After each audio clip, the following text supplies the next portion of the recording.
Shut up and sit down.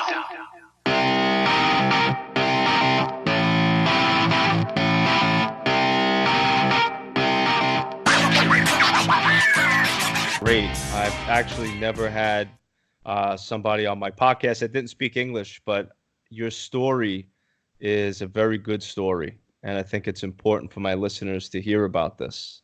So I'm very happy to have you on the show. Okay. So, first and foremost, congratulations on your win at Bare Knuckle Fighting Championship at the number 9 pay-per-view. Excellent knockout. So I just want to congratulate you there. Bueno, en verdad, las razones por qué en tan buenas condiciones a la pelea y He says that he did good. He's really happy for his winning, but everything is due because he get himself like really trained. He trains really hard. He trains with the Gracies Clearwater and the Gracies South Tampa with his trainer, his coach Jeff Bailey, and his team. That's the reason he win that because he trains really hard. Well, I think that's great. Obviously, training hard is definitely something that you need to do. I think more importantly, the mindset. You have, for my listeners that don't know your story, I read about your story on your Instagram, and right away I wanted to have you on because of it. You know, you had a tough life in Cuba, left your family and friends and mom behind to come to the United States, homeless, I read as well. So you had all these tough things happen in your life, and you were able to maintain a positive mindset to get through all these things. How did you do that? bueno, lo que me da fuerza todos los días para enfocarme en los entrenamientos. Gustavo says that he's always been like really attached to his mom and his family. So that's the thing that he has on mind every time he goes to the cage, to the ring. He thinks about his mom, his family, and that's what makes him win and be better every day, because his dream is to have his family together here in Miami, in Tampa, or whatever he lives in Florida. But he wants to bring his mom from Cuba. He wants to give his mom a better life. He wants her to have everything that she deserves, because when he was a child, they have really tough times, and now she deserves to have all she wants. Mm-hmm. Well, what good son doesn't want to take care of his mom, right? I think that's great. And I really hope and pray for you and your family, and that you could get your mom here and give her a better life. Yeah. Okay. So, coming from Cuba to the United States, for somebody that didn't know anybody, doesn't speak the language, what was that like for you, and what did you do with yourself when you got here? Bueno, después de todo el trabajo que pasé en Cuba para pertenecer. Okay, he's talking a little bit about in Cuba. He didn't feel that he belongs to Cuba.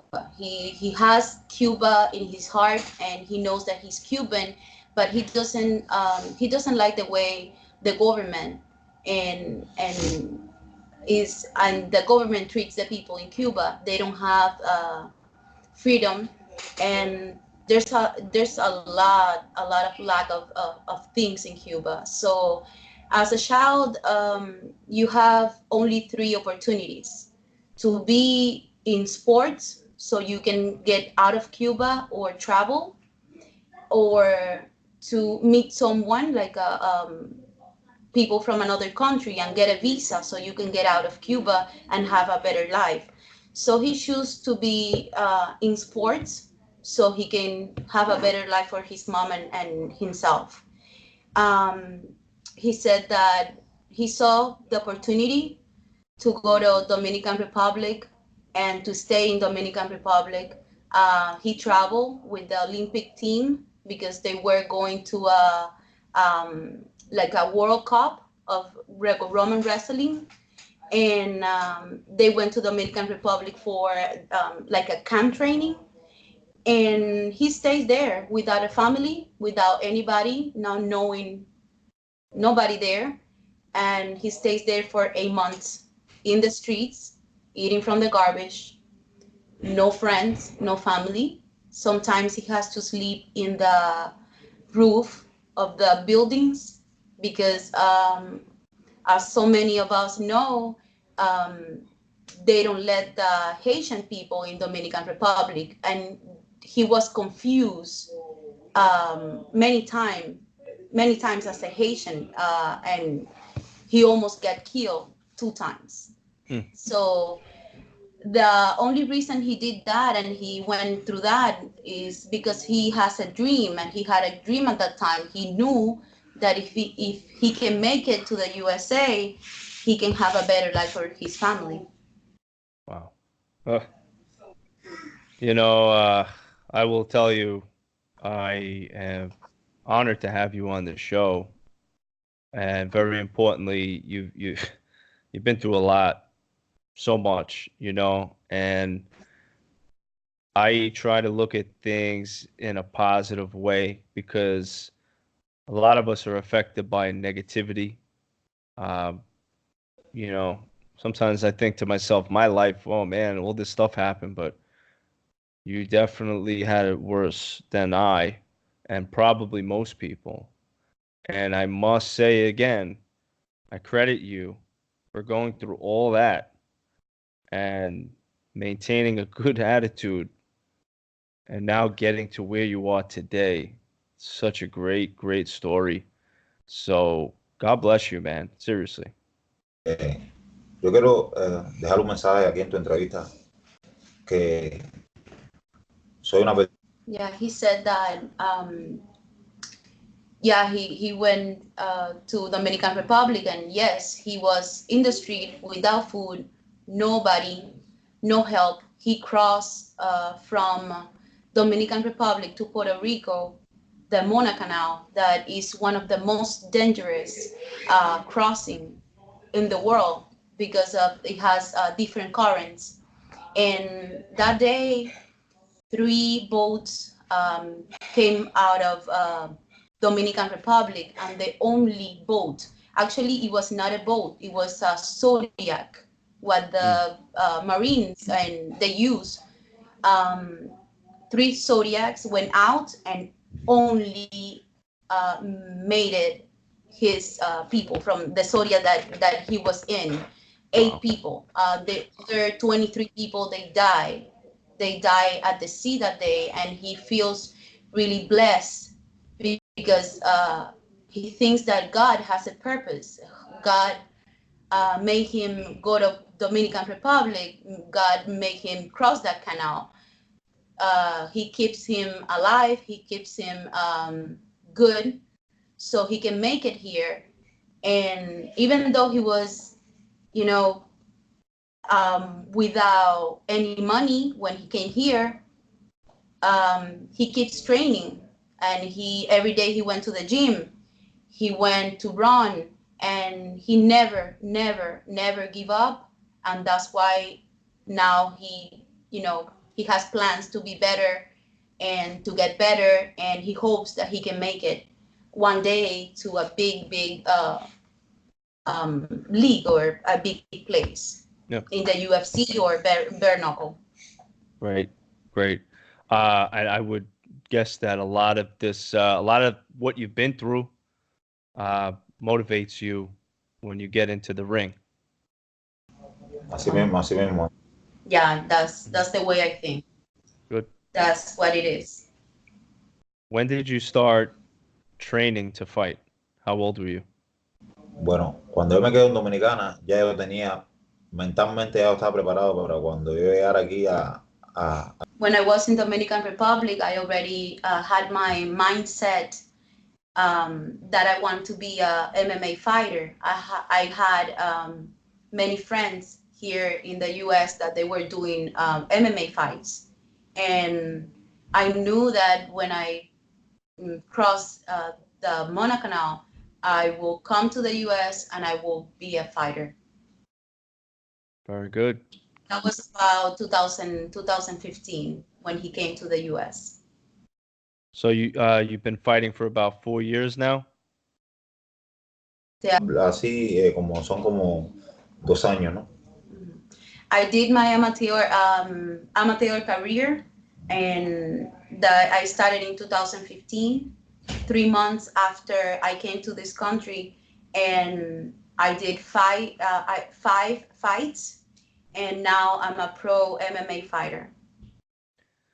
It is a beautiful story, and congratulations to you. And I think it goes without even thinking about it. You're a natural. You were born to do this, because if you've been training for 4 years and you're already at the professional level, and you probably had one of the most exciting knockouts of the entire pay-per-view, it's just amazing. It's just an amazing story. And it was great to see you in the ring fighting, and you did a great job. So I congratulate you not only for the victory at your fight, but for your life, because you've done something pretty amazing. You've persevered through difficult times, and you're a winner.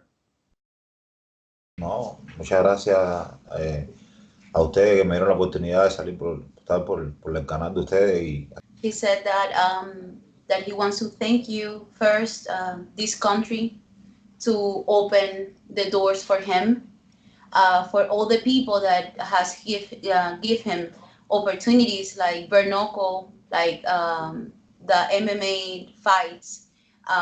He's gonna be in bare knuckle again on February, and he's planning to do an MMA fight on December 14 this year.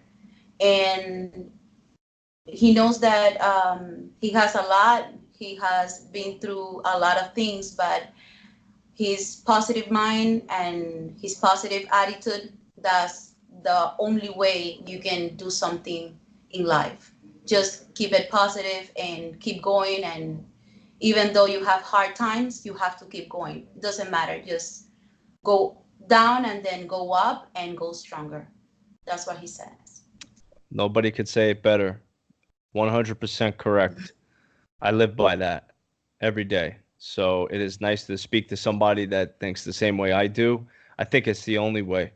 I think it takes people to get beaten down and broken down to really see what they're made of, and to figure out, am I going to just sit here and take it, or am I going to get up and keep moving forward? So I love it.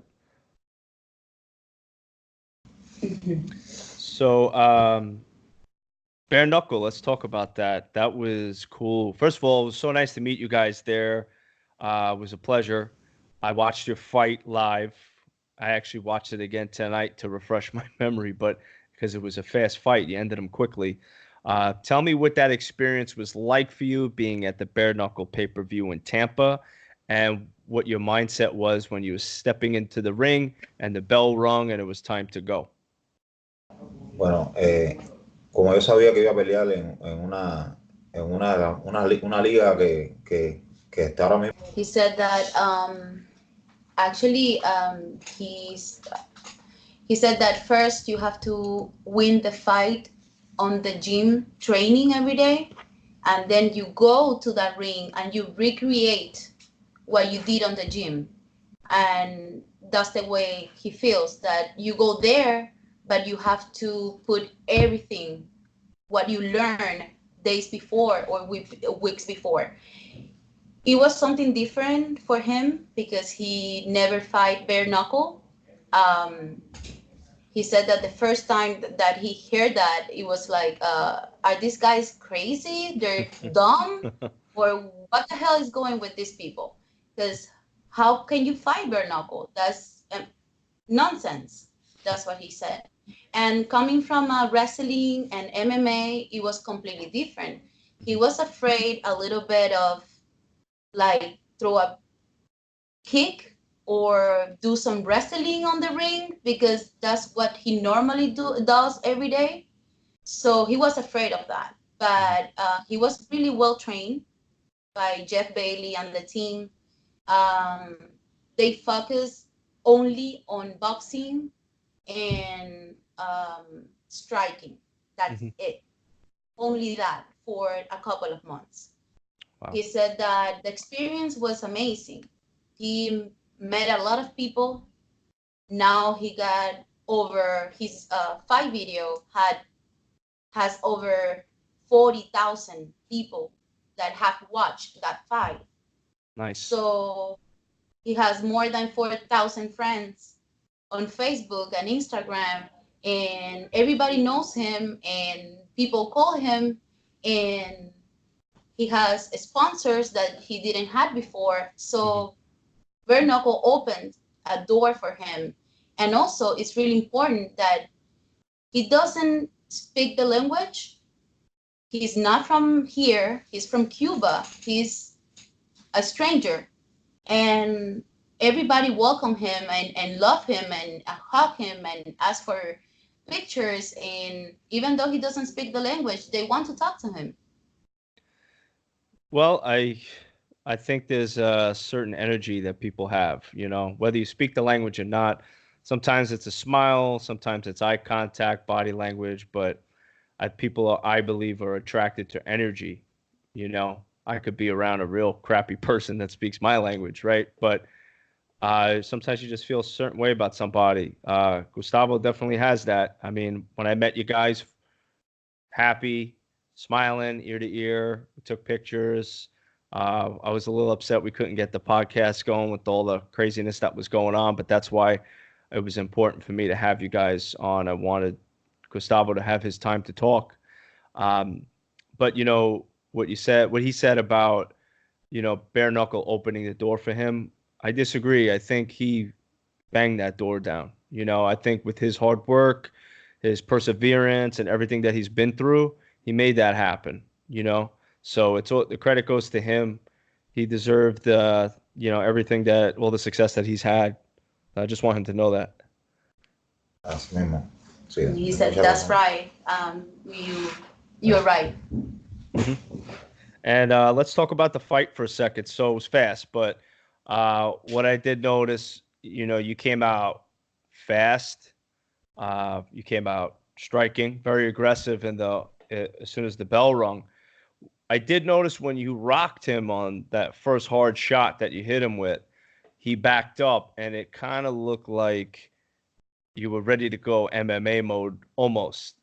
And maybe that's just me as a fan watching, but we're in the opening seconds of that fight after you rocked him, when you went after him, did muscle memory kick in and you were about to grapple him and then you had to hold back? And do you know what moment I'm talking about? No, casi, yo le tiro un tackle, ¿sabes? Un derribo, casi, pues casi yo lo, ¿sabes? Pero yo entré y estaba Said that yes, he remembered that actually.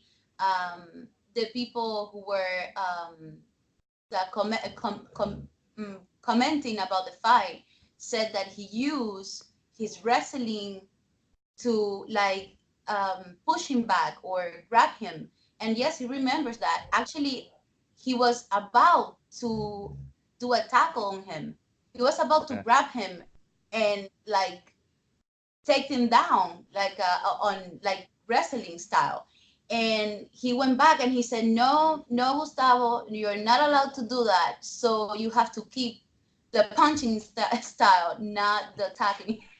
So he said, that sometimes that's in your blood, that you're gonna go for a kick, you're gonna go for your elbowing, you're gonna go for tackles, you're gonna go for that because that's in your blood. You are an MMA fighter and you have to adapt and you have to know how to go from bare knuckle or from boxing to MMA. Mm-hmm. Yeah. But he remembers. Yes. I watched it live, but live is different because it's happening right in front of you. It's fast, but when you watch on TV, you know, you kind of catch things that you didn't see when you were there. So I did see that, you know, but that's also professionalism, being a professional fighter, adapting to the situation. And then it was the knockout, and that was a heavy knockout. So after you stunned him the first time, and he got that standing 8, you came in heavy again, and you scored that knockout. Did you know you were going to knock this guy out at that moment? Seguro de cuando ¿cómo se llama? Con el primer conteo que le hacen a él, yo vi la forma. Yes, he knew from the first time that that was easy money for him. Because from the first knockout, the first time that he touched his chin, he was really weak. And he knew, I have to go for that chin. I have to go again, and I will knock him out. And something that he didn't say, but I will say as his wife, I was upstairs. I couldn't watch the fight because I was afraid to death. I was crying. I was really, really afraid. This guy has more than 100 fights. Yep. And he was a fighter on kickboxing, glory kickboxing. Mm-hmm. So this guy is an experienced guy. And I was like, oh my God, my husband, he has only 3 fights. And he never fight bare knuckle before. So I was crying, I was afraid, and he just looked at me and he told me, don't worry, I'll be back in 40 seconds. I think it was like 35, right? 35 seconds. Yeah. It was 35 seconds. So I was like, what? And then he told me, just remember that every time I tell you something, I will do it. Because that's the way I go in my life. I say something and I promise something and I will do it, definitely. And I know now that he will. He will. No, y sabes que el peleador ¿cómo se llama él? Marlon. Es un gran oponente porque el muchacho independientemente tiene una carrera. He said that his opponent was a big guy and has a lot of training, and also he was training with a Cuban boxer. His coach is a Cuban boxer that he knows. So he was well trained. He got a lot of fights. He was in Bellator, and also he fought before a lot of champions from the UFC. Mm-hmm. But he never backed up. He was like, I don't care. I don't mind that he got thousands of fights. I don't care. I'm gonna win my fight, and it's gonna be on the first round. Oh, that was a good prediction.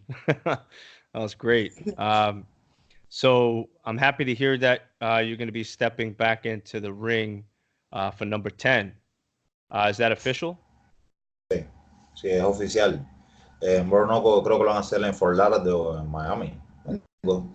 Y ¿sabes? Y como yo soy de aquí de Miami, ¿sabes?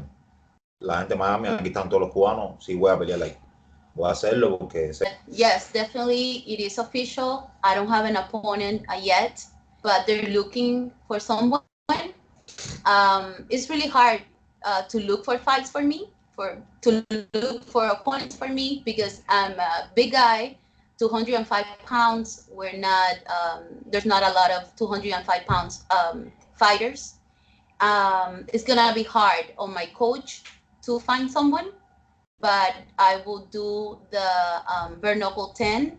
I'm not sure, but they said that will be Miami or Fort Lauderdale area. They don't know yet.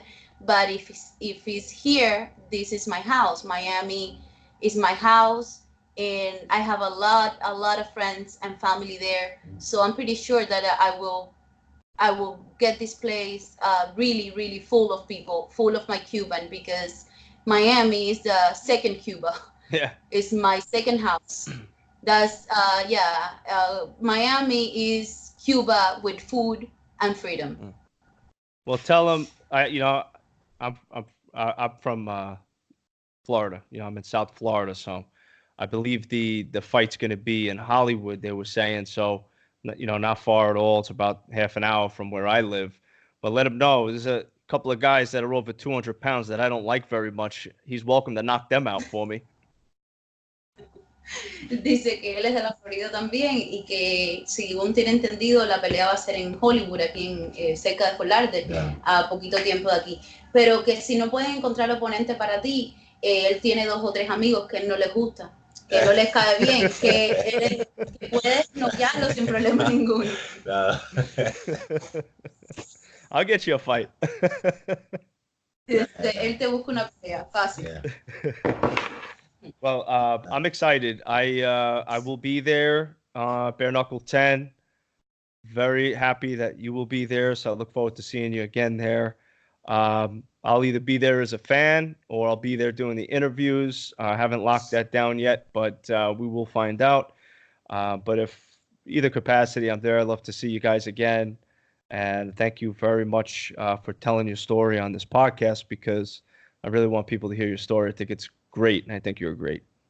No, muchas gracias a ustedes por dedicarse el tiempo de hacerme una entrevista a mí. Entonces, tú sabes, muchas gracias. He said that thank you so much for your time. Thank you for all the people that are listening, and for all those people that they follow MMA, they follow bare knuckle and the sports. That is really important for him to have those people back him up and showing love and showing that they care about him and about the fights and about the fighters.